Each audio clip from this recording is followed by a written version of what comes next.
السلام عليكم ورحمة الله وبركاته. الحمد لله نحمده ونستغفره ونؤمن به ونتوكل عليه ونعوذ بالله من شرور أنفسنا ومن سيئات أعمالنا. من يهده الله فلا مضل له ومن يضلله فلا هادي له. ونشهد أن سيدنا وسندنا ومولانا محمدا عبده ورسوله الذي أرسله بالحق بشيرا ونذيرا وداعيا إلى الله بإذنه وسراجا منيرا. وقد قال الله سبحانه وتعالى في كلامه المجيد وفرقانه الحميد: أعوذ بالله من الشيطان الرجيم. بسم الله الرحمن الرحيم. إن الإنسان خلق هلوعا وإذا مسه الشر جزوعا وإذا مسه الخير منوعا إلا المصلين والذين هم على صلاتهم دائمون. وقال النبي صلى الله عليه وسلم: من ترك الصلاة متعمدا فقد كفر، أو كما قال رسول الله صلى الله عليه وسلم: إن الله وملائكته يصلون على النبي يا أيها الذين آمنوا صلوا عليه وسلموا تسليما. اللهم صل على محمد وعلى آل محمد كما صليت على إبراهيم وعلى آل إبراهيم إنك حميد مجيد.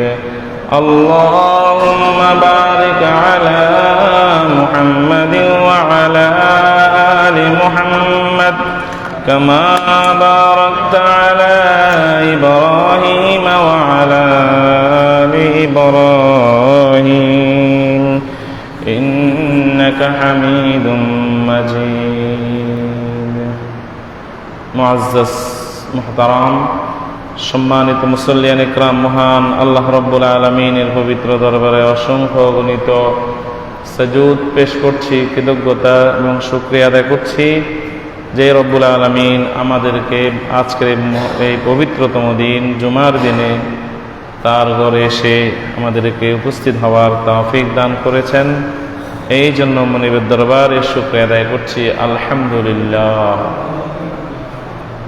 লাখ কোটি দুরুদ ও সালামের হাদিয়া পেশ করছি বিশ্বের সর্বকালের সর্বশ্রেষ্ঠ মহামানব নবী সম্রাট হযরত মুহাম্মদ সাল্লাল্লাহু আলাইহি ওয়াসাল্লামের পবিত্র রূহ মুবারকে। সবাই পড়ুন সাল্লাল্লাহু আলাইহি ওয়াসাল্লাম।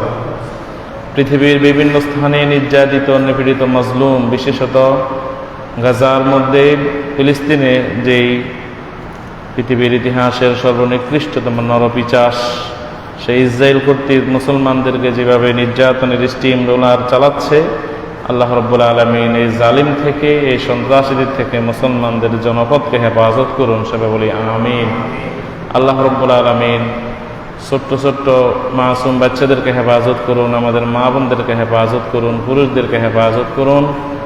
পৃথিবীর নরক নরকে পরিণত করেছে জনপদকে, যে রাষ্ট্রটি, এই রাষ্ট্রকে আল্লাহ রাব্বুল আলামিন হেদায়েত নসিব করুন। হেদায়েত যদি তাদের কপালে না থাকে, রব্বুল আলামিন তাদেরকে ধ্বংস করে দিন। সবাই বলি আমিন। সম্মানিত মুসল্লিয়ান کرام, গত জুমাতে নামাজের ব্যাপারে আমরা আলোচনা শুনতেছি। কোরআন এবং হাদিসের দৃষ্টিতে আর নামাজের ফজিলত আলোচনা শেষে আমরা ইনশাল্লাহ বিজ্ঞানের দৃষ্টিতে যেইভাবে আমরা ওযু, মেসওয়াক, ওযু যেইভাবে আমরা বিজ্ঞান এবং মেডিকেল সায়েন্সের আলোকে আমরা শুনেছি, ইনশাআল্লাহ পরবর্তী জুমাগুলোতে আমরা এই ধারাবাহিকভাবে আমরা শুনব। প্রথমে নামাজের ফজিলত এবং গুরুত্ব, এরপরে আমরা বিজ্ঞান নামাজের ব্যাপারে কী বলেছে, মেডিকেল সায়েন্স কী বলেছে, সেটা আমরা ইনশাআল্লাহ পরবর্তী জুমাগুলোতে জানবো। ওয়া মা তাওফীকি ইল্লা বিল্লাহিল আলিয়্যিল আযীম। মহান আল্লাহ রাব্বুল আলামিন কোরআন কারীমের মধ্যে বলেন, ওয়া মা খালাকতুল জিন্না ওয়াল ইনসা ইল্লা লিয়াবুদুন। আমি এই পৃথিবীতে মানুষ, ওয়া মা খালাকতুল জিন্না, আল্লাহ রাব্বুল আলামিন প্রথমে যে মা শব্দ, মা ব্যবহার করেছেন, মা আরবিতে মা, ওয়া মা খালাকতুল জিন্না ওয়াল ইনসা, ওয়া মা মানে হচ্ছে আমি সৃষ্টি করিনি, ওয়া মা খালাকতু আমি সৃষ্টি করিনি, ওয়া মা খালাকতুল জিন্না আমি জিনও সৃষ্টি করিনি, ওয়াল ইনসা মানুষও সৃষ্টি করিনি, ইল্লা লিয়াবুদুন। পরবর্তীতে আল্লাহ বলছেন, হ্যাঁ সৃষ্টি করেছি একমাত্র আমার ইবাদত করার জন্য, আমার ইবাদত করার জন্য, অর্থাৎ আমার ইবাদত ছাড়া অন্য কোনো নিয়তে, অন্য কোনো কারণে, অন্য কোনো বিষয়ের জন্য আমি জিন এবং মানুষকে সৃষ্টি করিনি। মানুষকে সৃষ্টি করেছি, জিন্নাতকে সৃষ্টি করেছি একমাত্র আমি আল্লাহর ইবাদত করার জন্য। কার ইবাদত করার জন্য? আল্লাহ। সুতরাং এই পৃথিবীতে মানুষের আগমন আল্লাহর ইবাদত করার জন্য, এছাড়া তার অন্য কোনো উদ্দেশ্য নাই। তো এবাদত কি শুধু মসজিদে আসলে ইবাদত হবে?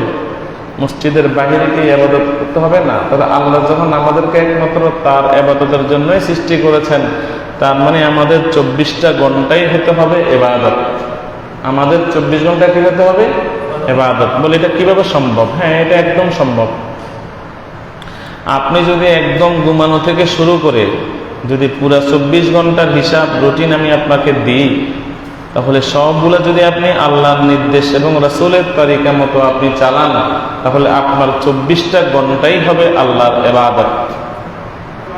আপনি যখন বাথরুমের মধ্যে প্রবেশ করেন, সেখানে কেমনে আল্লাহর ইবাদত হলো?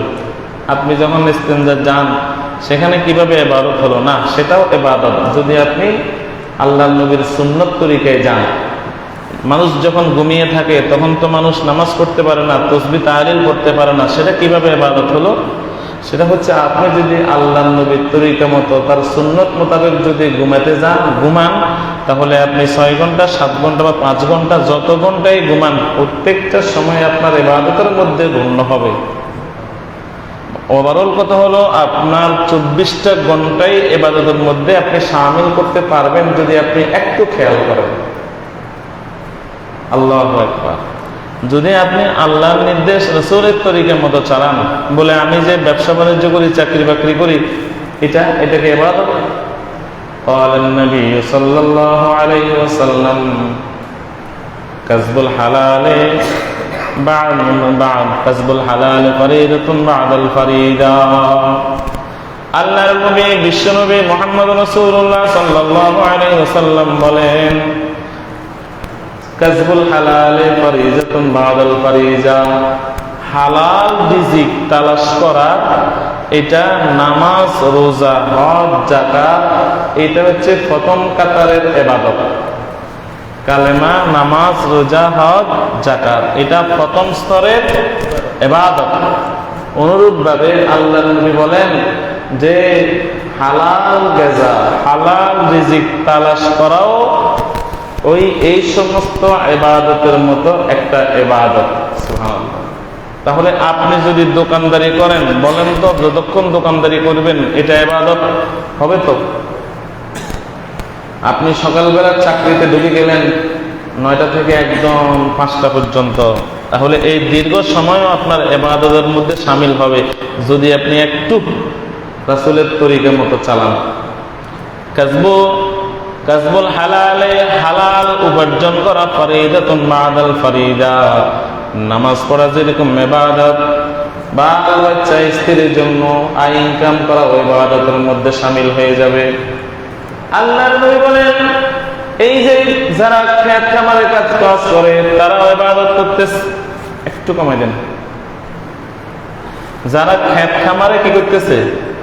কাজ করতেছে, বদলা দিতেছে মানুষের, লেবার আছে না, লেবার, এটাও তার জন্য কি হবে? ঠিক আছে, ইবাদত। যারা দোকানদারি করতেছে সেটাও তার জন্য ইবাদত। যারা চাকরি বাকরি করতেছে তারা, এটাও তার জন্য ইবাদত। যারা বিভিন্ন পেশায় কর্মজীবী, এটাও তাদের জন্য ইবাদত। সত্য হলো সেটা হালাল হতে হবে। কি হতে হবে? হালাল হতে হবে। যদি আপনি কোনো হালাল গেজা তথা হালাল রিজিক উপার্জন করেন, সেটাও আপনার ইবাদত। শুধু তাই নয়, বিশ্বনবী মুহাম্মদ রাসূলুল্লাহ বলেন, তুমি যে সারাদিন পরিশ্রম করার পরে বাড়িতে আসো, তোমার স্ত্রী, তোমার মা, তোমার স্ত্রী, তোমার সন্তানের মুখে যে লোকমাটা উঠাইয়া দাও, এটাও তোমার ইবাদত। তুমি সদকার সওয়াব পেয়ে যাবে। তুমি যে তোমার মায়ের জন্য, তোমার বাবার জন্য, তোমার স্ত্রীর জন্য, তোমার সন্তানের জন্য যে ইনকাম করতেছ, তারা যেটা খাচ্ছে সেটাও তোমার আমলনামার মধ্যে একটা সদকার ইবাদত হিসেবে লিখিত হয়ে যাবে। সুতরাং আপনি মনে কষ্ট, যত কষ্ট হলেও মনে রাখবেন, একটা লোকমাও যদি আপনি আপনার ইনকাম থেকে আপনার আত্মীয় স্বজনদেরকে আপনি খাওয়ান, সেটা বৃথা যাবে না। আপনি ওই পরিমাণ আল্লাহর রাস্তায় দান করলে যে সওয়াব হবে, সেই সওয়াবটা আল্লাহ আপনার আমলনামার মধ্যে লিখে দেবেন। মায়ের মুখে যে খাবারটা তুলে দেন, বাবার মুখে যে খাবারটা তুলে দেন, তাদের জন্য যে ব্যয় করেন, শুধু তারা না, সন্তানদের জন্য যে আপনি ব্যয় করতেছেন, তাদের পড়াশোনার জন্য যেটা ব্যয় করতেছেন, বেঁচে থাকার জন্য খাবার ব্যবস্থা করতেছেন, স্ত্রীর জন্য আপনি শাড়ি কিনতেছেন, তার বিভিন্ন দরকারি জিনিস কিনতেছেন, সবগুলো হবে আপনার সদকার সওয়াব, সবগুলো আপনার ইবাদত। সবগুলো কি? শুধু তাই নয়, একজন মানুষ আপনার কাছে হাত পেতেছে, এমন অবস্থায় আপনি পকেটে হাত দিয়ে দেখলেন আপনার পকেটে একটা টাকাও নাই, দিবার মতো কোনো টাকা নাই। যদি আপনি তাকে হাসি মুখে বলতে পারেন, ভাই তোমাকে দেওয়ার মতো তো আমার কাছে কিছুই নাই, আমি তো ডাক্তার তোমাকে দিতাম, যদি হাসি মুখে ওই ভিক্ষুকের সাথে, অথবা যে আপনার কাছে কিছু চাইছে তাকে যদি হাসি মুখে বিদায় করতে পারেন, ওই হাসি মুখের বিদায়টাও আপনার আমলনামার মধ্যে সদকার সওয়াব হিসেবে লেখা হয়ে যাবে। আপনি ঘুমাতে গেলেন, আল্লাহর নবীর তরিকাতে ঘুমালেন, যত ঘন্টা ঘুমাবেন আপনার আমলনামার মধ্যে ইবাদত লেখা হবে। ঘুম থেকে উঠলেন, যদি আল্লাহর নবীর তরিকা মতো চলেন, ঘুম থেকে উঠেন, নামাজের জন্য প্রস্তুতি নেন, যতক্ষণ পর্যন্ত আপনার সময় ব্যয় হবে, ওই সময়টা ইবাদতের মধ্যে শামিল হয়ে যাবে। শুধু তাই নয়, আপনারা অনেকে বাড়ি থেকে উযু করে আসেন না, মসজিদে আসে উযু করেন। আজকে একটা হাদিস শুনেন, রাসূল সাল্লাল্লাহু আলাইহি ওয়াসাল্লাম বলেন, যে ব্যক্তি বাড়ি থেকে উযু করে, এটা জুমার দিনের জন্য খাস না, যে কোনো নামাজের জন্য, যে কোনো ওয়াক্তের জন্য এটা প্রযোজ্য। কোন মুমিন মুসল্লি যদি বাড়ির থেকে যদি উযু করে মসজিদের দিকে রওনা হয়, একজন হাদী সাহেব, সহিহ, একদম সহিহ হাদিস, আগে বলতেছি, কোনো বানানো টানানো দইফ হাদিস না, কোন মুসল্লি যদি বাড়ি থেকে উযু করে মসজিদের দিকে রওনা দেয়, একজন হাজী সাহেব হজের নিয়তে বাড়ি থেকে যাবতীয় সরঞ্জাম সহ, প্রস্তুতি সহ বাইতুল্লাহর দিকে রওনা হলে যে সওয়াব হইতো, ওই পরিমাণ সওয়াব আল্লাহ মুসল্লির আমলনামার মধ্যে জমা করে দেবে। সত্য হলো বাড়ি থেকে উযু করে এখানে না, মসজিদের ট্যাপ, মসজিদের পানি, এটা যত সম্ভব অ্যাভয়েড করবেন, যত সম্ভব। কারণ প্রত্যেকটি ফজিলতের ব্যাপারে বলা হয়েছে বাড়ির থেকে।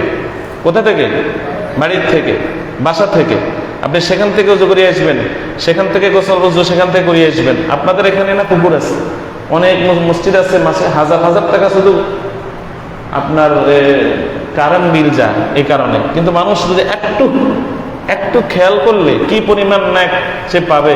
সে যদি বাড়ির থেকে, আল্লাহ নবীর স্পষ্ট হাদিস, বাড়ির থেকে যদি উযু করে মসজিদে রওনা দেয়, একজন হাজী সাহেব বাইতুল্লাহর উদ্দেশ্যে রওনা দিলে যে পরিমাণ শান, যে মর্যাদা আর যে পরিমাণ সওয়াব তার জন্য লেখা হয়, ওই মুসল্লিও সেই পরিমাণ সওয়াব তার আমলনামার মধ্যে লেখা হয়ে যাবে। ঠিক আছে। আর জুমার ব্যাপারে তো আরো বড় কথা, যে ব্যক্তি বাড়ির থেকে এইভাবে গোসল করলো, তারপরে উত্তম জামা পরিধান করলো, উত্তম জামা মানে তার সাধ্যের মধ্যে সবচেয়ে ভালো জামাটা পরিধান করলো, মেসওয়াক করলো, হেঁটে হেঁটে যদি মসজিদ দিকে আসে, প্রত্যেকটি কদমে 1 বছরের গুনাহ মাফ এবং 1 বছরের নফল ইবাদত এবং 1 বছরের নফল রোজার সওয়াব তার আমলনামার মধ্যে জমা হয়ে যায়।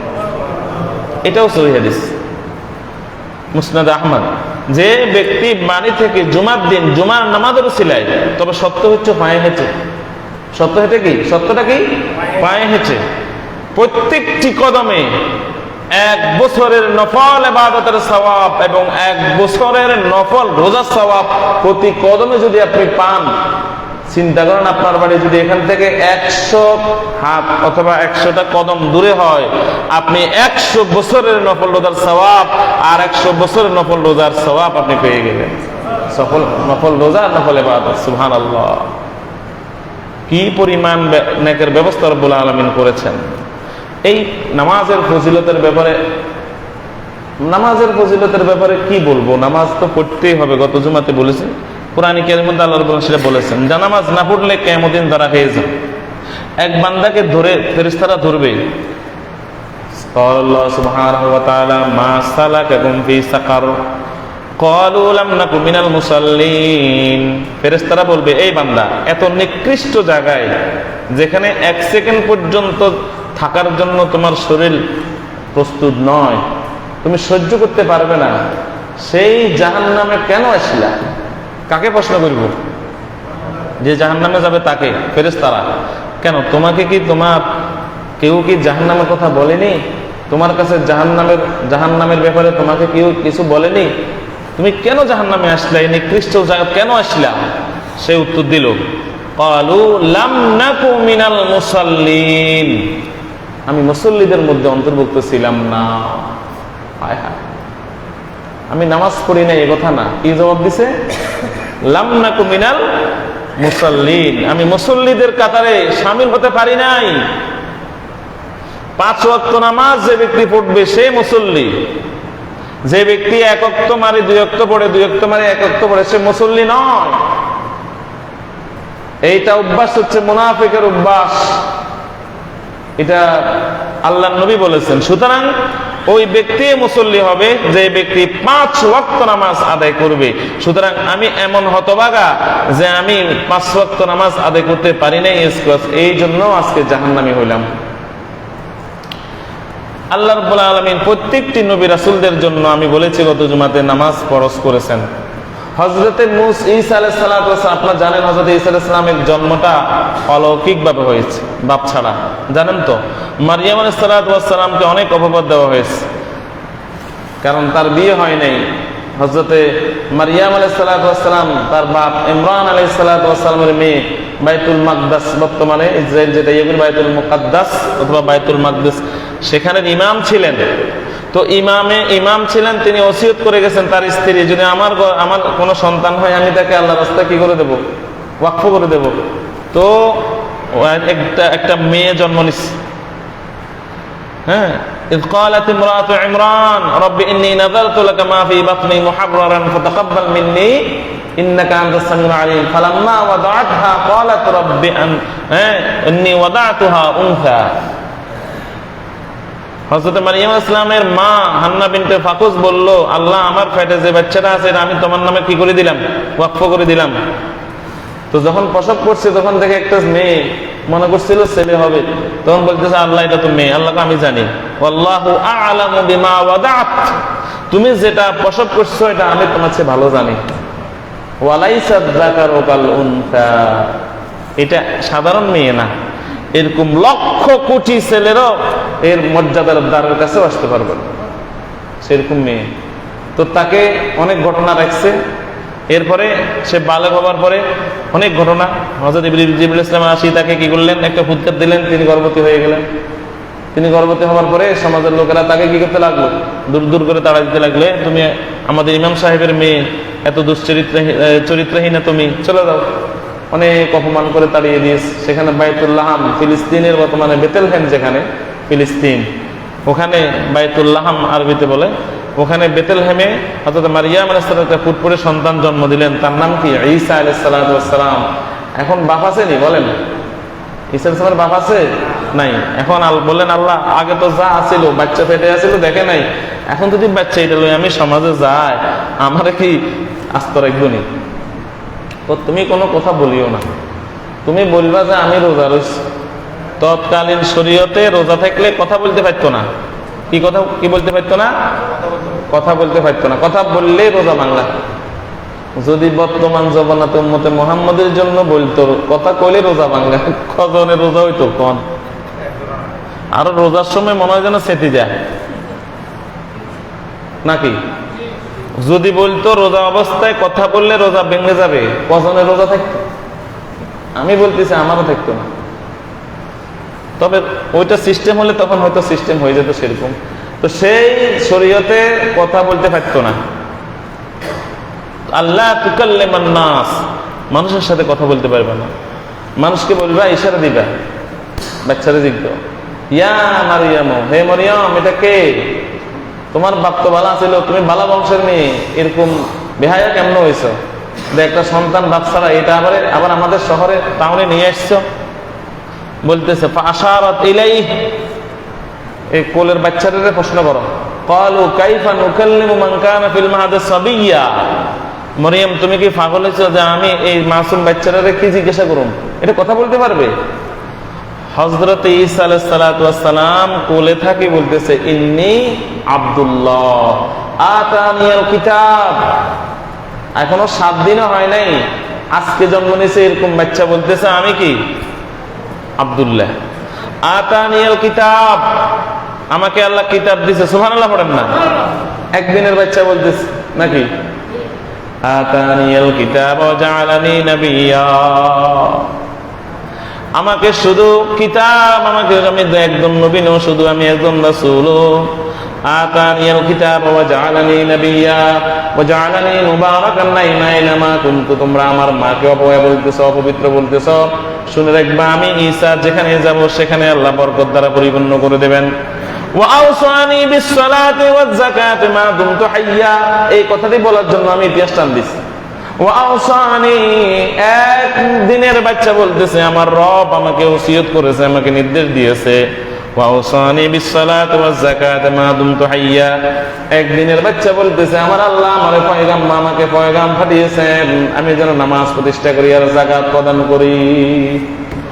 প্রত্যেকটি উম্মতের জন্য কি ছিল? নামাজ ফরজ ছিল। এরপরে রব্বুল আলামিন যারা নামাজ পড়বে না তাদেরকে শাস্তি দিবেন, অনেক শাস্তি, অনেক কথা বলা আছে কোরআন কারীমের মধ্যে। রব্বুল আলামিন বলেন, ওয়া মান আ'রাদা আন যিকরি ফাইন্না লাহু মাঈশাতান দানকা ওয়া নাহশুরুহু ইয়াওমাল কিয়ামাতি আ'মা। জিকির দ্বারা এখানে সালাত উদ্দেশ্য, সালাতের একটা অর্থ জিকির আছে। যে ব্যক্তি আমার নামাজ থেকে দূরে সরে, ওয়া মান আ'রাদা, এই তেরাজ করেছে, নামাজ থেকে দূরে ছিল, নামাজ পড়ে নাই, কিয়ামতের দিন এক হাদিসের মধ্যে গতকালকে বলেছি, আল্লাহর নবী বলেন বেনামাজিরা ফেরাউনের সাথে, নমরুদের সাথে, হামানের সাথে, কারুনের সাথে হাসর করবে। এখানে আল্লাহ রাব্বুল আলামিন বলতেছেন, আমি রব্বুল আলামিন বেনামাজিকে অন্ধ করে হাসর করব, চোখ থাকবে না। সমস্ত মানুষ চোখওয়ালা হবে নাকি অন্ধ হবে? চোখওয়ালা হবে। দুনিয়াতেও যে ব্যক্তি অন্ধ ছিল সেও চোখ নিয়ে উঠবে, সুবহানাল্লাহ।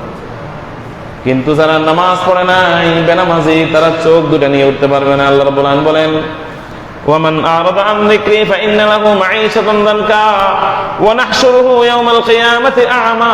আমি আল্লাহ রাব্বুল আলামিন তাদের হাসর করব, বেনামাজির হাসর করব, বেনামাজির হাসর করব অন্ধ করে। ক্বালা রাব্বি লিমা হাশারতানি আ'মা ওয়া ক্বাদ কুনতু বাসীরা। এই লোক বলবে, আল্লাহ দুনিয়াতে আমি তো চোখওয়ালা ছিলাম, আমি তো দেখতে পেতাম, সবার চোখ আছে, আমি কেন অন্ধ হয়ে উঠলাম? আল্লাহ রাব্বুল আলামিন বলবেন, ও আমার বান্দা, তোমার এই দু চোখ থাকার পরেও তুমি আমার নামাজকে দেখো নাই, কোরআন কারীমের আয়াত শুনো নাই, মানো নাই, দেখেও না দেখার বান করেছিলা, আমার দিন থেকে, আমার ইসলাম থেকে, আমার কোরআন থেকে, আমার নামাজ থেকে তুমি অন্ধ ছিলা।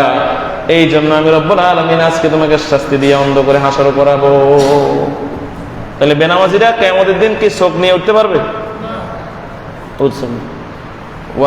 এখানে বলছে দুনিয়াতে তাদের জীবন আমি দুর্বিষহ করে দেব। দুনিয়াতে বেনামাজির শাস্তি হলো যে ওয়ামান আ'রাদা আন যিকরি ফাইন্না লাহু মাঈশাতান দানকা। মাঈশাতান দানকার অনেক অর্থ। দুনিয়ার জীবন আমি আল্লাহ তার নরকে পরিণত করব, দুর্বিষহ জীবন আমি দেব। টাকা পয়সা থাকবে, সুখ থাকবে না। টাকা পয়সা থাকবে, দাউন দৌলত থাকবে, বিল্ডিং অট্টালিকা থাকবে, কিন্তু বেনামাজিরা কোনদিন শান্তিতে থাকতে পারবে না। আল্লাহর কথা সত্য, বর্তমানেও যারা বেনামাজি উপরদি দেখেন শান্তিতে আছে, আসলে শান্তিতে নাই। ওই ব্যক্তি শান্তি যে ব্যক্তি 5 ওয়াক্ত নামাজ পড়ে। খোঁজ খবর নিয়ে দেখেন, অট্টালিকার মধ্যে শান্তি নাই, কোটি কোটি টাকার মধ্যে শান্তি নাই, শান্তি আছে নামাজে। সুতরাং গরিব হতে পারে, খেত মজুর হতে পারে, লেবার হতে পারে, শ্রমিক হতে পারে, ব্যানওয়ালা হতে পারে, রিক্সাওয়ালা হতে পারে, সে যদি নামাজি হয় রাজ্যের সুখ তার পরিবারের মধ্যে আছে। আপনি দেখেন, এটা আল্লাহর কথা। আপনি বিশ্বাস না করলে তো ঈমানও থাকবে না। আল্লাহ তাআলা আমাদেরকে তৌফিক দান করুন, সবাই বলি আমিন। কিয়ামতের দিন আল্লাহ রাব্বুল আলামিন এখানেও বলেন, এটা সূরা মাআরিজের মধ্যে, ইন্নাল ইনসানা খুলিকা হালুআ। মানুষদেরকে একদম অস্থির করে বানানো হয়েছে। মানুষ কখনো স্থির থাকে না, শুধু ব্যস্ততা। অস্থির নাকি স্থির? অস্থির। এরপরে ইযা মাসসাহুল শাররু জাযুআ ওয়া ইযা মাসসাহুল খায়রু মানুআ। আল্লাহ বলতেছেন, মানুষকে যখন আমি একটু বিপদে হালাই, বিপদ টিপদে, রোগ বালাইতে, অথবা তার কোনো দুনিয়াবি কোনো বিপদে ফালাই, তখন সে হতাশ হয়ে যায়। আমরা অল্প বিপদ আসলে হতাশ হয়ে যায় না? আমার পরিবার কেউ অসুস্থ, আমি কোন একটা সমস্যাতে আছি, আমি হতাশ। আল্লাহ বলতেছেন এটা মানুষের স্বভাবজাত। এটা মানুষ কোন বিপদে পড়লেই মানুষ হতাশ হয়ে যাবে। ওয়াইজা মাসসাহুল খায়রু মানুআ। আর যদি হতাশার পরে আমি আল্লাহ তার একটু ধন দৌলত দিই, তাহলে সে কৃপণ হয়ে যায়। কি হয়ে যায়? মানুআ মানে যে আল্লাহ রাস্তা দিতে সে নিষেধকারী হয়ে যায়। মানে মানুষের, এটা কোরআন শরীফের আয়াত, সূরা মাআরিজ। মানুষকে যখন আমি বিপদ আপদে ফালাই, মানুষ কি হয়ে যায়? হতাশ। আর যদি বিপদ দূর করে তাকে অঢেল সম্পত্তি দিয়ে দিই, এবার সে কৃপণে যায়, এবার সে আর আল্লাহর রাস্তায় দান করতে চায় না। তবে আল্লাহ বলতেছেন ইল্লাল মুসাল্লিন, তবে আমার মুসল্লিরা ছাড়া। সুবহানাল্লাহ বলেন না?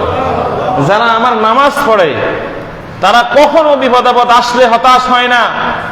তারা বলে যে এটা আমার আল্লাহর পক্ষ থেকে আমার উপর রহমত। কারণ কোন ব্যক্তির উপরে যদি বিপদ আপদ আসে, তার জীবনের গুনাহগুলো মাফ হয়ে যায়। শুধু তাই নয়, আল্লাহর নবী বিশ্বনবী বলেন, কোন ব্যক্তির পায়ে যদি একটা কাঁটাও বিধে, এই কাঁটার কারণে তার আমলনামা থেকে গুনাহগুলো ঝরে যাবে। কোন ব্যক্তি যদি টেনশন করে, কোন কারণবশে টেনশন করছে, কোন মুমিন বান্দা, এই টেনশনের কারণে তার আমলনামা থেকে গুনাহগুলো ঝরে যাবে। তাহলে সেইটারে কি করে না? সেইটারে গ্রহণ করে নেয়। হ্যাঁ, ইল্লাল মুসাল্লিন, একমাত্র মুসল্লিরাই, আল্লাহ বলতেছেন মুসল্লিরাই হতাশ হয় না। বিপদ আপদে কোনো মুসল্লিকে আল্লাহ বলেন যে হতাশ হয় না, এবং তাকে আমি কিছু দান করলে সে কৃপণ হয় না, বরং সে আল্লাহ রাস্তায় দান করে। আল্লাহ রাব্বুল আলামিন আমাদেরকে আমল করার তৌফিক দান করুন, সবাই বলি আমিন।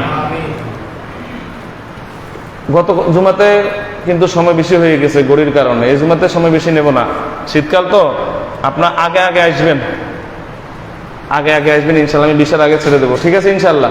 আগে আগে আসবেন, শীতকাল তো ইনশাল্লাহ। গত জুমাতে আমার এখানে বাজে 25-26, পরের দিকে 38, ওই যে গড়ি ছিল না। আমরা এবার আসেন কয়েকটা হাদিস জানবো, এরপর আলোচনা শেষ করে দেব। সেটা হলো 1 নম্বর ফজরের নামাজ। ফজরের নামাজের ব্যাপারে একজন শাইখ বক্তব্য দিয়েছেন 9টা ফজিলতের ব্যাপারে, শুধু ওইটা বলে শেষ করে দেব। কোন নামাজ? ফজরের নামাজ। আল্লাহর নবী বলেন ফজর নামাজ, 1 নম্বরে ফজর নামাজ যারা আদায় করবে, এটা হবে কিয়ামতের দিন তার জন্য পরিপূর্ণ একটা নূর। সুবহানাল্লাহ। ফজরের নামাজটা কিয়ামতের দিন কি হবে? পরিপূর্ণ নূর। قال النبي صلى الله عليه وسلم بشر المشائين بالظلم بالنور التام يوم القيامة। ফজরের নামে এই জান বুশরা মানে কি? সুসংবাদ দেওয়া হয়েছে। কাকে? আল মাসাইন। মাসাইন মানে যে হেঁটে চলে, যারা হেঁটে চলে তাদেরকে কি বলে? মাশাইন ফি জুলমে, অন্ধকারে। ফজর নামাজ যারা আসেন তখন কি দিনের মতো এরকম আলো থাকে? একটু একটু অন্ধকার থাকে না? এই জন্য আল্লাহ নবী বলেন, এই অল্প অল্প অন্ধকারে যারা ফজরের নামাজ পড়তে আসে তাদের জন্য মহা সুসংবাদ, কিয়ামতের দিনে ফজরের নামাজ তাদের জন্য পরিপূর্ণ একটা নূর হিসাবে তাদের সামনে আসবে। সহিহ হাদিস। 2 নম্বরে হিফজুল্লাহি আইলি মুসাল্লিল ফজর, যে ব্যক্তি ফজর নামাজ আদায় করে আল্লাহ তাকে যাবতীয় বিপদ আপদ থেকে হেফাজত করবেন।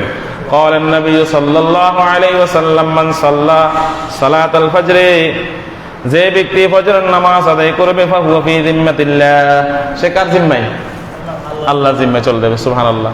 কোন ব্যক্তির ব্যাপারে আল্লাহ যদি বলেন বান্দারে তুই তো আমার জিম্মায় চলে এসেছ, এই বান্দার কোনো টেনশন আছে? আসেনি? তাহলে আল্লাহ নবী বলেন যে ব্যক্তি ফজরের নামাজ পড়বে, আল্লাহ রাসূল বলতেছে সে ব্যক্তি পুরা দিন কার জিম্মায় থাকবে? আর আল্লাহ জিম্মায় থাকলে তার কোনো ডর আসেনি, তার বাঁচলেও ডর নাই, মূল্যও ডর নাই। কি কন? আল্লাহ বলে আমার জিম্মায় আছে, মারা গেলেও সমস্যা নাই, জীবিত থাকলেও সমস্যা নাই, তার সৌভাগ্য। 3 নম্বর শাহাদাতুল মালাইকাতু ইনদাল্লাহ, এই হাদিসটা قال النبي صلى الله عليه وسلم يتعاقبون فيكم ملائكة بالليل وملائكة بالنهار ويجتمعون في صلاة الفجر وصلاة العصر ثم يعرج الذين باتوا فيكم فيسألهم وهو أعلم بهم كيف تركتم عبادي فيقولون تركناهم وهم يصلون وآتيناهم وهم يصلون। তার আগে একটা আয়াত বলি, আল্লাহ রাব্বুল আলামিন কোরআনের মধ্যে বলেন লাহু মুআকিবাতুম মিন বাইনি ইয়াদাইহি ওয়া মিন খালফিহি ওয়া ইয়াহফাজুনা মিন আমরিল্লাহ। এই আয়াত বলতেছে তোমাদের প্রত্যেকের কাছে আমি আল্লাহর পক্ষ থেকে ফেরেশতারা তোমাদেরকে গার্ড দিয়া তোমাদের সেফটির জন্য তোমাদের নিরাপত্তা দেয়। তাফসীর ইবনে কাসিরের মধ্যে রওয়ায়াত আছে মোট 10 জন করে মোট 20 জন ফেরেশতা আমাদেরকে কি করে দেয়? সিকিউরিটি দেয়। কয়জন? 20 জন। তবে এই হাদিসটা কেউ বলতেছেন জয়ীফ, একদম কোরআন এবং হাদিসের দৃষ্টিকোণ থেকে সহিহ রিওয়ায়াত যেটা আছে সেটাতে 4 জন, সেটাতে একদম 4 জন কথা স্পষ্ট আছে। কিরামান কাতিবিনা ইয়ালামুনা মা তাফআলুন, এই 2 জন তো আছে। আর হাদিসে আছে স্পষ্ট সামনে একজন থাকে পিছনে একজন থাকে যখন আপনি হাঁটেন, এটাও সহিহ দ্বারা স্বীকৃত। এই 4 জন সহিহ দ্বারা স্বীকৃত। আর বাকি যে যার ব্যাপারে বলা হয়েছে 4 জন 4 জন করে 8 জন, 24 ঘন্টার মধ্যে কয়জন? 8 জন। আর ইবনে কাসির সহ অন্যান্য মুফাসসিরিন ইকরাম বলছেন যে হাদিসটা জয়ীফ হলেও এটা মাউযু না। জয়ীফ হাদিস মানে রিওয়ায়াত একটু দুর্বল আছে, কিন্তু জাল হাদিস না। সেখানে আছে ইবনে কাসিরের মধ্যে 10 জন করে 20 জন। কয়জন? 10 জন করে 20 জন ফেরেশতা শিফট ওয়ারি 24টা ঘন্টা আপনাকে আমাকে পাহারা দেয়। তাফসীরে মাযহারি অন্যান্য আরো কয়েকটা তাফসীরে আছে 24 জন, 12 জন করে 24 জন। তাফসীরে ইবনে কাসিরে আছে 10 জন করে 20 জন। তো 10 জন করে 20 জন ধরেন। মুআক্কিবাতুন শব্দের অর্থ হলো পাহারাদার, সিকিউরিটি। প্রধানমন্ত্রী প্রেসিডেন্ট কোথাও গেলে তিনি কি একলা যান? প্রধানমন্ত্রী বাদ দেন, আপনার এলাকার মেম্বারের পিছিয়ে তো কত মানুষ ঘুরে, চেয়ারম্যানের পিছিয়ে তো কত মানুষ ঘুরে, ঘুরে না? অথবা হ্যাঁ এমপি সাহেবকে নিরাপত্তা দিতে লোক দিত। আপনার দাম আল্লাহর কাছে একজন প্রেসিডেন্টের চেয়েও কম না, যার জন্য আপনি যখন চলাফেরা করেন, আপনি যখন ঘুমান, আপনি যখন যেখানে থাকেন না কেন 10 জন করে 20 জন স্পেশাল ফেরেশতা দিয়ে আল্লাহ আপনাকে সিকিউরিটির ব্যবস্থা করছে। এই হাদিস বলতেছে, এই হাদিসটা তো মুত্তাফাকুন আলাইহি হাদিস, এটা বুখারী মুসলিমের হাদিস, যে এই ফেরেশতারা ফজরের সময় আসি দায়িত্ব বুঝে নেয়। কোন সময় আসে? ফজরের সময় আসি দায়িত্ব বুঝে নেয়। তো ফজরের সময় যে 10 জন ফেরেশতা আসলো, এরা আসর পর্যন্ত দায়িত্ব পালন করে। আসর নামাজ পড়ি ফেরেশতারা একসাথে জামাতের সাথে ওই লোকের সাথে আসর পড়ি, তারা বিদায় নেয়। আবার নতুন করে আরেক ফেরেশতা আসে, তারা আসর থেকে ফজর পর্যন্ত দায়িত্ব পালন করে। ফজর থেকে আসর, আসর থেকে ফজর, এই 2 শিফটে মোট 20 জন। সুবহানাল্লাহ। তো এখন আল্লাহ রাব্বুল আলামিনের কাছে এই সিকিউরিটিরা কি করে? রিপোর্ট পেশ করে। এই হাদিস এটাই, রিপোর্ট পেশ করার সময় আল্লাহ জিজ্ঞাসা করেন যে আমার বান্দারে তোমরা কেমনে পাইছো, কিভাবে রাখি এসছো, কিভাবে পাইছো? তো তারা বলতেছে আল্লাহ তোমার বান্দার সিকিউরিটির জন্য যখন তুমি আমাদেরকে পাঠিয়েছো তখন আমরা দেখতেছি সে নামাজ পড়তেছে, মানে ফজরের নামাজ। ফজরের নামাজে আসি তো কি করে? দায়িত্ব বুঝে নেয়। এখন আমরা দায়িত্ব পালন করি, যখন তাদের থেকে বিদায় নিতেছি তখনও দেখি তারা নামাজ পড়তেছে। সুবহানাল্লাহ। কারণ তখন আসরের নামাজ। তাহলে বলেন এই 2 জন এই ফেরেশতারা বলেন আল্লাহ আমরা তাদেরকে নামাজ অবস্থায় পাইছি, আবার নামাজ অবস্থায় রাখি এসেছি। সুবহানাল্লাহ। তা আপনি যদি 5 ওয়াক্ত নামাজ না পড়েন, ফজর আসর না পড়েন, তাহলে কি ফেরেশতা বলবো আল্লাহ তোমার বান্দার সিকিউরিটির জন্য আমি তোমাকে তাদেরকে ফজর নামাজে খাইছি এবং আসর নামাজে তাদেরকে নামাজ অবস্থায় রেখে এসেছি, বলবে? বলবে বলেন? তাহলে এই সময় ফেরেশতারা সাক্ষ্য দিয়ে যে ফজর নামাজ পড়ে না সে তো এই সৌভাগ্যের অর্জন করতে পারে না। এরপরে শুহুদুল কোরআনুল ফাজরিল মাশহুদ, কোরআনে ফজরের নামাজে যে কোরআন পড়া হয়, আল্লাহু আকবার, আকিমিস সালাতা লিদুলুকিশ শামসি ইলা গাসাকিল লাইলি ওয়া কোরআনুল ফাজর ইন্না কোরআনুল ফাজরি কানা মাশহুদা। সুবহানাল্লাহ। আল্লাহ রাব্বুল আলামিন বলেন কোরআনে কারীম যে ফজরের নামাজে যে কোরআন কারীম পড়া হয়, যে তেলাওয়াত করা হয়, এই তেলাওয়াত কিয়ামতের দিন তার জন্য সুপারিশকারী হিসেবে আসবে। কানা মাশহুদা, তার জন্য সাহায্য, তার জন্য সুপারিশকারী হিসেবে, সুসংবাদ বহনকারী হিসেবে কিয়ামতের দিন উঠবে। আপনি ফজরের নামাজ যদি জামাতে না পড়তে পারেন তাহলে, অথবা ফজর নামাজ যদি আপনি পড়তে না পারেন, তো এই সময় আপনি তো নামাজ কোরআনও পড়তে পারলেন না। ফজরের কোরআন বলছে ইন্না কোরআনুল ফাজরে, ফজরের কোরআন। অন্য কোরআন তেলাওয়াত বলে না, কি বলছে? মুজাবিলাই ইন্না কোরআনুল ফাজরে, ইন্না কোরআনুল ফাজরে, কোরআনুল ফাজরে ইসমে ইন্না, তারপরে কানা মাশহুদা খবর ইন্না, ইসমে ইন্নার খবর ইন্না মিলে জুমলা ইসমিয়া, পরিপূর্ণ জুমলা। সুতরাং ইন্না কোরআনুল ফাজরে কানা মাশহুদা, যে ব্যক্তি কোরআন ফজরের নামাজে কোরআন শুনবে, কোরআন তো শোনা লাগবেই, নিজে পড়ুক অথবা শুনুক, এটাই হবে তার জন্য সুপারিশকারী। আর কিয়ামতের দিন আপনারা জানেন কোরআন যা সুপারিশ করবে আল্লাহ সব শুনবে। কোরআন সুপারিশকারী হিসেবে আসবে। হ্যাঁ, ইয়াতিল কোরআন শাফিআন লি আসহাবিহি, হাদিস। কিয়ামতের দিন কোরআন তার বন্ধুর জন্য, তার তেলাওয়াতকারীর জন্য সুপারিশকারী হিসেবে আগমন করবে, এটা সহিহ হাদিস। তাহলে যে ব্যক্তি ফজর নামাজ পড়লো না সে কোনো সুপারিশকারী পাবে না। এরপরে কি বলছে? ফজর নামাজ হচ্ছে সাবিলুল দুখুল জান্নাহ, জান্নাতে প্রবেশের পথ, জান্নাতে প্রবেশের কারণ। ক্বালান নবী সাল্লাল্লাহু আলাইহি ওয়াসাল্লাম মান সাল্লাল বারদাইন দাখালাল জান্নাহ, যে দুইটা ঠান্ডা নামাজ, খেয়াল করবেন হাদিসে কিন্তু ইবারত কি, দুই ঠান্ডার নামাজ, শীতলতার নামাজ যে ব্যক্তি পালন করবে সে জান্নাতে যাবে। বলেন দুই শীতলতার নামাজ কোনটা কোনটা? ভালো করে বলুন। না আর একটু বলুন। ফজর ঠিক আছে, মাশাআল্লাহ মাশাআল্লাহ। আসরের সময় বারদাইন, হাদিসে আছে বারদাইন, বারদন 1 বছর, বারদাইন 2 বছর, 2 বছর। তাহলে দুই ঠান্ডা পরিবেশের নামাজ যে পড়বে সে জান্নাতে যাবে, একদম সহিহ হাদিস। একটা হচ্ছে ফজরের নামাজ আর একটা হচ্ছে কি আসরের নামাজ।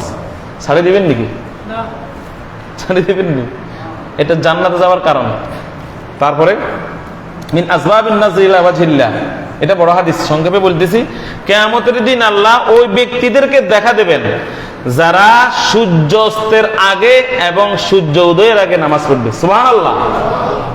আল্লাহর নবী বলেন তোমরা যেরকম এরকমের নক্ষত্র, অথবা অন্য হাদিসের মধ্যে আছে পূর্ণিমার রাত্রিতে চাঁদ দেখতে কারো কোনো সমস্যা হয়? অন্ধ ছাড়া বাকিরা দেখে, বাকিরা দেখে। আল্লাহ নবী বলেন কিয়ামতের দিন এইভাবে আল্লাহ তো অস্তিত্ব আছে না নাই? আমাদের দেশে এটা নিয়ে অনেক বিতর্ক। কেউ বলে আল্লাহ নিরাকার, কেউ বলে আল্লাহ অস্তিত্ব আছে। আল্লাহ যদি নিরাকার হয় তাহলে আল্লাহদের কোরআন বলছে আল্লাহর হাত আছে, নিরাকারের আবার হাত কেমনে হয়? আবার যারা নিরাকার বলে তারাও, তাদের যুক্তিও ঠিক, নিরাকার হলে আল্লাহর আগে দেখা যায় না। তার মানে ওনারা এটা বলে যে দুনিয়ার দৃষ্টিকোণ থেকে আল্লাহকে দেখা যায় না, আল্লাহ যদি আকার হয় তাহলে কিসের মতো? সুতরাং কেউ কোনোদিন বলতে পারবে না আল্লাহ অমুকের মতো, বলতে পারবে? এই জন্য আকীদার মাযহাব 3টা। আকীদার মাযহাব কয়টা? একটা হচ্ছে আশআরী, একটা হচ্ছে মাতুরিদি, একটা হচ্ছে তহাবি। আশআরী, মাতুরিদি, তহাবি, তারা তিনটা কিন্তু আহলে সুন্নাত ওয়াল জামার অন্তর্ভুক্ত। আমি আরেকদিন সময় পেলে বলুম, এটা আজকে সময় নেই। তাহলে শুধু এটা মনে করেন যে কিয়ামতের দিন ওই ব্যক্তিরা আল্লাহকে এরকম স্পষ্ট ভাবে, আল্লাহ নিজের সত্তায় যেরকম মহাভাস্বর, আল্লাহ নিজের একটা অস্তিত্ব আছে, আল্লাহ যে অস্তিত্ব আছে সে অস্তিত্বে যখন আল্লাহ তার জান্নাতি বান্দা বান্দীদের সামনে নিজেকে দেখা দেবেন, সেই দিনে মহা সৌভাগ্যবান শুধুমাত্র ওই ব্যক্তিরে পাবে যারা ফজর নামাজ আদায় করছে আর মাগরিবের নামাজ। এই দুই নামাজের কথা বলছে যে বাদাল গুরুবিশ শামস ওয়া বাদা তুলুইশ শামস ওয়া ক্বাবলা তুলুইশ শামস, সরি, এখানে হাদিসে আছে কি কাবলা গুরুবিহা না, ফজর আর আসর, এখানেও আসর কথা বলা হয়েছে, কাবলা বলা হয়েছে, যে ফজরের সূর্য উদয়ের আগে এবং সূর্যাস্তের আগে। তাহলে এই দুইটা কোনটা নামাজ? ফজর আর আসর। আল্লাহ রাব্বুল আলামিন আমাদের সকলকে তাওফিক দান করুন। ছাড়ি দিবেন নাকি নামাজ? বিশেষত ফজর নামাজ ছাড়ি দিবেন নি? কে কে দিবেন? সে আগে ভাগে হিসাব ফাইনাল হয়ে যায়। কেউ দিতেন না তো? মনে রাখবেন, ফজরের নামাজের হিসাব যদি আপনি দিতে পারেন, বাকি 4 ওয়াক্তের হিসাব সোজা, একদম সোজা।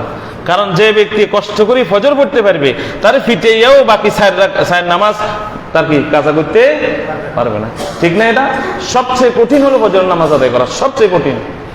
এটা আল্লাহ নবী বলছে সবচেয়ে কঠিন। আর এই কঠিনটা যে বান্দা, যে বান্দি এই কঠিন সময়ে নামাজটা পড়বে, বাকি যোহর আসর মাগরিব এশা তার জন্য আরো সহজ, নাকি কঠিন? এই জন্য ফজরের নামাজটা পড়ে ফেলবেন, শয়তান শেষ। সেই দিন আপনি আল্লাহ জিম্মায় চলে যাবেন। তা আল্লাহ জিম্মায় যখন চলে যাবেন, তখন কি নামাজ কাজা হবে? এই জন্য ভাইরা, এই যে ফজিলত করলাম, আরো বাকিগুলো ইনশাল্লাহ আগামী জুমাতে, আপনারা সবাই অন্তত ফজরের নামাজটা ছেড়ে দিয়েন না। আজ থেকে বলেন যে আমি এক এক করে আমি ধরলাম, ফজর নামাজ ধরলাম। মসজিদে আসতে পারেন না, বাড়িতে পড়েন, আস্তে আস্তে পড়ার অভ্যাস করেন, তারপর ইনশাল্লাহ মসজিদে চলে আসবেন। চেষ্টা করবেন ইনশাআল্লাহ। আল্লাহ তাআলা আমাদের সকলকে কবুল করুন। ওমা তাওফীকি ইল্লা বিল্লাহ। আসসালামু আলাইকুম ওয়া রাহমাতুল্লাহ।